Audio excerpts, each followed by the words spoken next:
You know, ladies and gentlemen, sometimes it's really hard to look at the ANC and not think to yourself, well, the things they are doing is deliberately designed to sink the economy and to just annoy all of their top trading partners. But before we get on to the main news story of today, can I yet again remind you, if you haven't already, please subscribe to the channel. It really does help. And if you'd like to support the work that I do here, you're welcome to buy me a coffee. The link is in the description box below.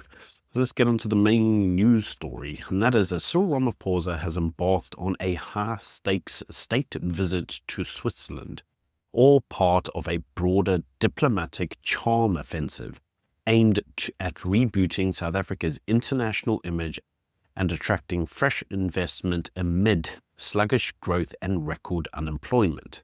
Now, Switzerland, for those of you who don't know, is home to the World Economic Forum and several multinational investors. So while Cyril is in Switzerland, he is expected to meet the Swiss president, the top business executives, and developmental finance leaders to discuss climate financing, technological transfers, and investment in infrastructure corridors connecting South Africa to its regional trade partners. So there'll pretty much be connections through to Namibia, Botswana, and the other southern African countries.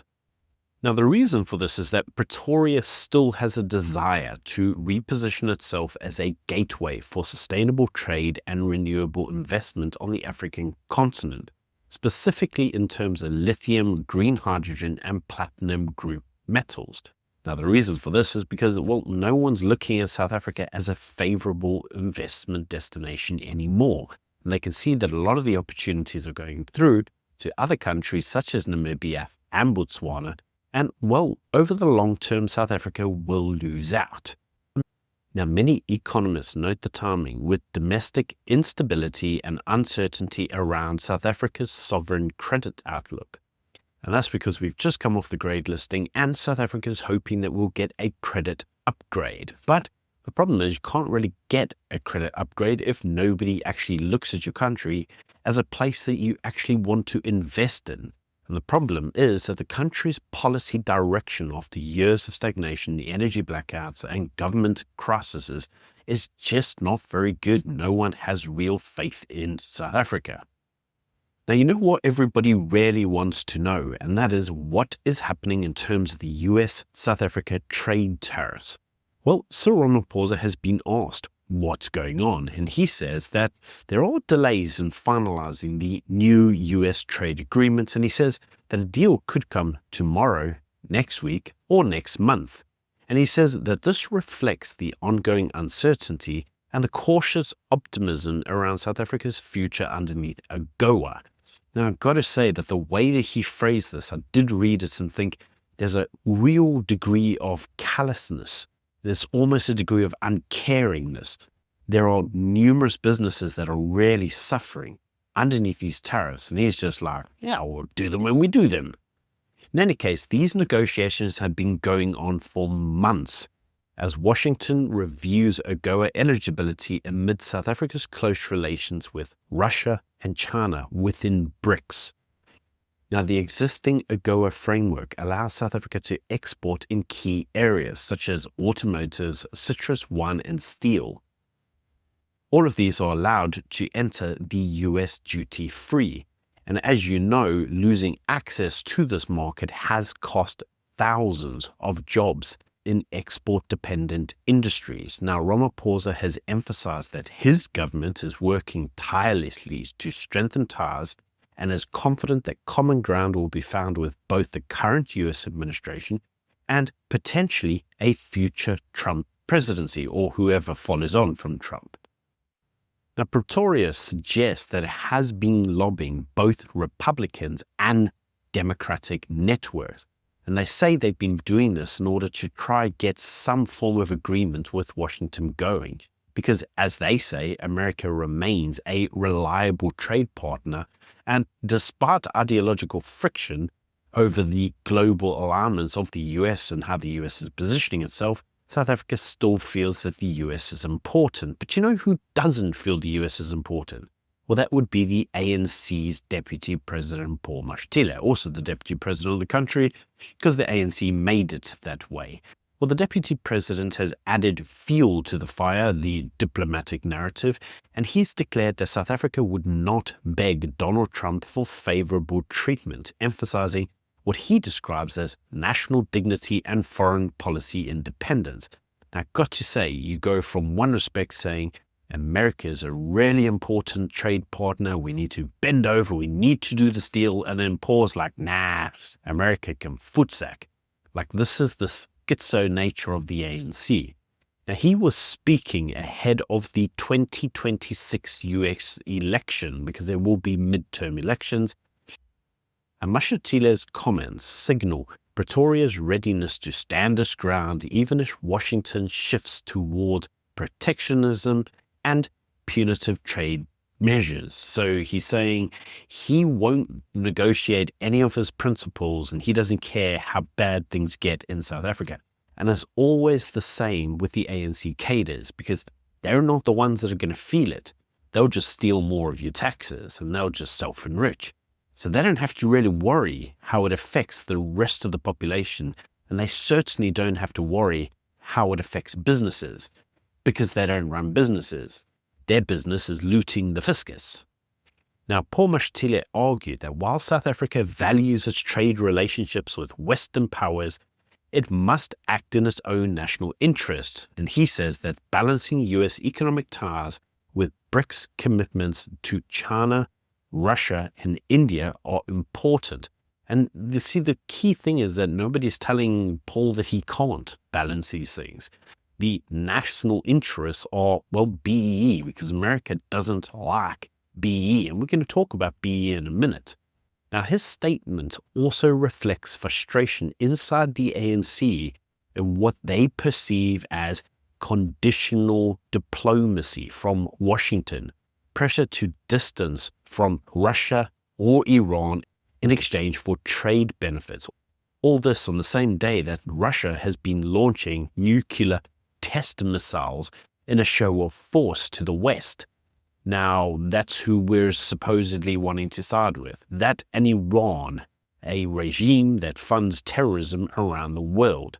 Now, analysts see Paul Mashatile's remarks as a message to domestic audiences too, positioning the ANC as assertive and sovereign, and appealing to nationalist voters wary of Western influence. I've got to say that at the moment, the wariness from national voters is just of the ANC. Everybody's fed up of the twaddle that is the ANC. But you see, I myself look at this and just say that the confrontational tone could jeopardize fragile negotiations with the US at a time when South Africa's economy desperately needs new investment and stability. We have not got investment. We are not a top destination for investment, and all you have is ANC stooges constantly antagonizing everyone as if somehow they're self-important. But as I said, they don't have to worry about the consequences of this because they don't run businesses. They just loot the fiscus. It's you and me that will suffer. Now, talking of you and me suffering, the government has put forward the first plan where it shows how supposedly it will fund the NHI. Now, the government plans to accordingly get to the first phase of NHI funding by cutting the tax benefits for high-income medical aid members to redirect those funds to, well, the NHI scheme. Now, this plan to cut the tax benefits is supposedly only going to target the richest 10% medical aid users, and this will reduce the rebate that they get in order to somehow close the funding in NHI. Now, Treasury estimates that billions could be redirected from private healthcare to public health funding if this was done. So the question is, well, who is these 10% of medical aid users, these richest individuals? Well, according to some estimates, it's if you're earning over 70,000 Rand a month, you're rich. But I had to laugh at that. I think that's the most ludicrous thing I've ever heard in my life. Rand in pounds is like 3,000 pound. That's like distinctly middle class. In fact, that's like shit middle class. So you have to ask yourself, who the freak do these ANC people think are so-called rich individuals? Maybe you're rich in South Africa, but the rest of the world, that's still poor. And that just shows you the ANC's low expectations. They just have zero understanding as to what rich is. Now, talking of zero understanding, let's now turn on to the next news article, and this is around the DA's proposed bill to reform or replace the broad-based Black economic empowerment framework.